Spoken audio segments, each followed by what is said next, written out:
Hello Orchid friends, how are you? Welcome back to my channel.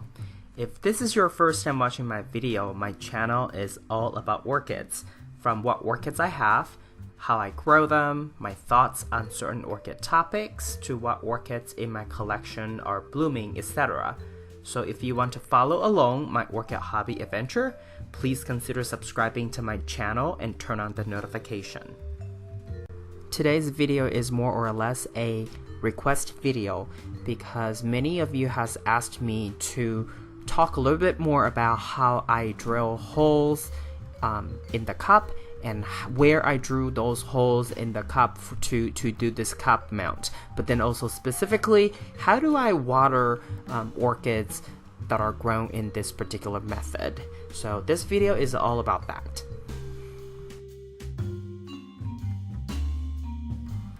And today we're going to convert another mini Phalaenopsis orchid that I had in water culture. It was doing okay, fairly okay in water culture, and it grew many roots. However, these roots are still on the skinnier side, and since I need some orchid to be converted, so I thought I would choose this one to make the conversion, so that way I can show you in more details on how I drill holes, how I mount this orchid onto a cup, and how I water this orchid.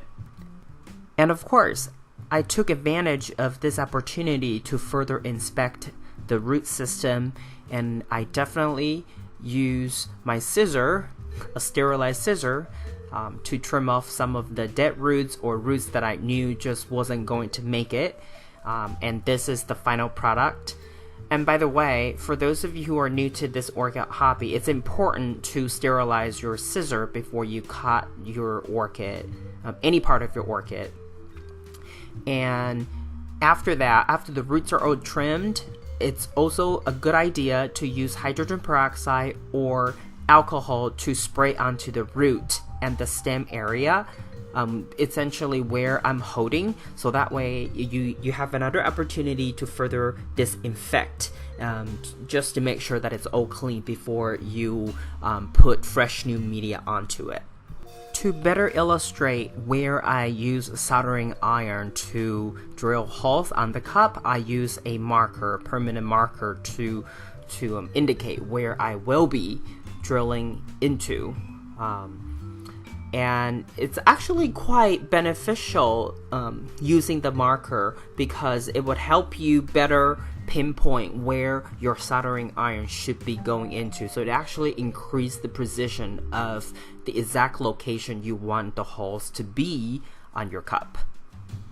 And the difference this time is that instead of drilling 5 different holes at the bottom of the cup, I'm only doing 2 holes this time.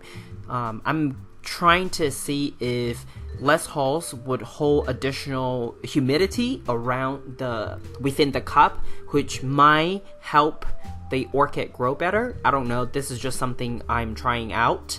But again, these holes can be drainage holes when I'm draining excess water, but then when it's hanging, they serve as ventilation holes. This is just a different variation, but I suspect that the increased humidity will be beneficial or helpful to the overall orchid growth. So we'll see what happens.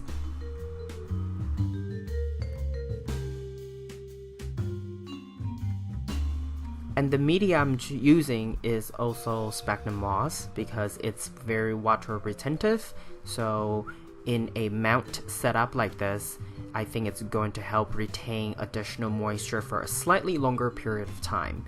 And as you can see here, I use twist tie to further stabilize the orchid, and I use galvanized wire to make a hook so that way I can hang this orchid onto my growing rack.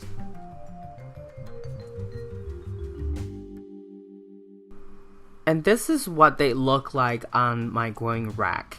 It is on the very top shelf of my growing rack, and it's hung on the top, and they are kind of far from the window on my growing rack. I thought I would actually place them by the window, next to the window, but I think that I don't want too much algae because sphagnum moss is very water retentive, and with sunlight, I think the cup would just get too gross. And another reason is that because that way it's closer to me and it's easier for me to observe how they do, and it's easier for me to notice if they're completely dry. I can give them water when necessary versus waiting until the next watering cycle. And for me, in my environment, the watering cycle is usually 2 weeks, and sometimes that could be a little too long for these mounts.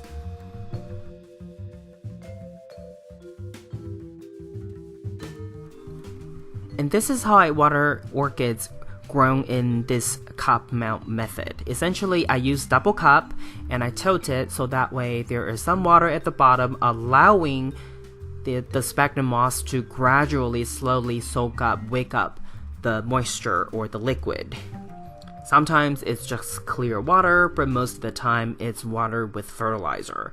And this is the orchid that's newly mounted, and within a week or so, again, I see very obvious sign of growth. And this is the other orchid, the orchid that I talked about in the last video. And as you can see, the roots have grown quite a bit, and the root that was growing toward the end of the cup has already reached the bottom of the cup. So it's definitely working, so I'm really happy.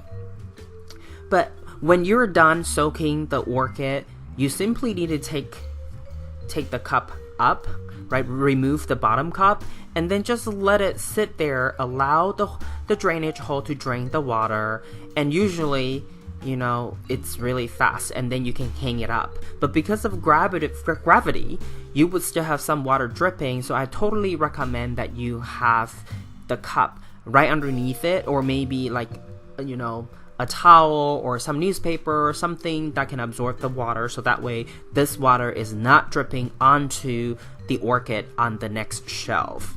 And as you can see here, the little leaf that was growing in the last video has grown much bigger, and in the middle there was another new leaf emerging. So overall, I think this method is kind of fun, and it's helping me reduce or conserve horizontal growing space. If you're interested in trying out this method, totally give it a try. I think it's fun, and because it's sphagnum moss and it's in a plastic cup, it's not gonna dry out as fast as it would if an orchid is mounted onto a piece of wood, for example. And having some orchids grown mounted or being hanging orchids really just help you conserve a little bit, save some horizontal growth space, so that way there is slightly more room for a little bit more new orchids.